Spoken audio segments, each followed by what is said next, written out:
Grip pressure. People ask me that all the time, and I want to help you because I know all of you want to know, hey Bobby, how hard am I supposed to hold that club?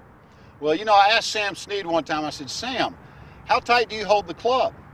I said, what I've read in all these magazines, you hold it like a bird or a hamster. He looked at me and he goes, Junior, how many birds or hamsters have you ever held? And I went, well, none. He goes, then you don't have any idea. He said, hey, I'll tell you what you do. You take a tube of toothpaste, a brand new one, make sure it's tight, take the cap off as you take it off as it's facing you, and when you reach up and grab it, if you squeeze some toothpaste out of it, you're holding it too tight. Well, I did it and ruined a pair of pants. But for something like this, I want to help you out. And I've got a great idea to show you. It's just physics. When is the club its heaviest? When it's sitting parallel like this to the ground. That's the heaviest the club can be. Gravity's pulling on all of it. Where is it the lightest?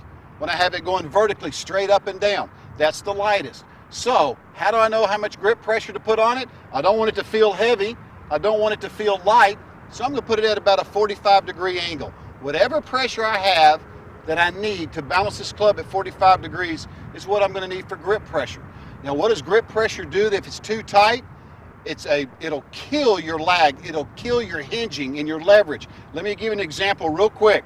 I'm going to hold the club right here, and I'm going to take it back, and I'm going to have a very tight grip. And I've got it right there. Now, notice that there's not much leverage in my wrist because I'm holding it so tight. I want to show you what happens when I just release the grip pressure. Do you see how the club falls? Do you see the angle I'm creating? So I just want to let you know, just holding the club too tight will stop the hinging of your wrist. Won't let you create the lag or the leverage. It's a power killer. So here's a good way to test the drill, as I told you.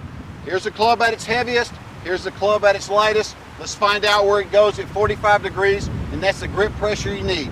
Now, remember, grip pressure is just like tire pressure. Too little, and the car is out of control. Too much, and you can't control it at all. So we got to have the right pressure in our grip, the right pressure in our tires, so we can move our fastest.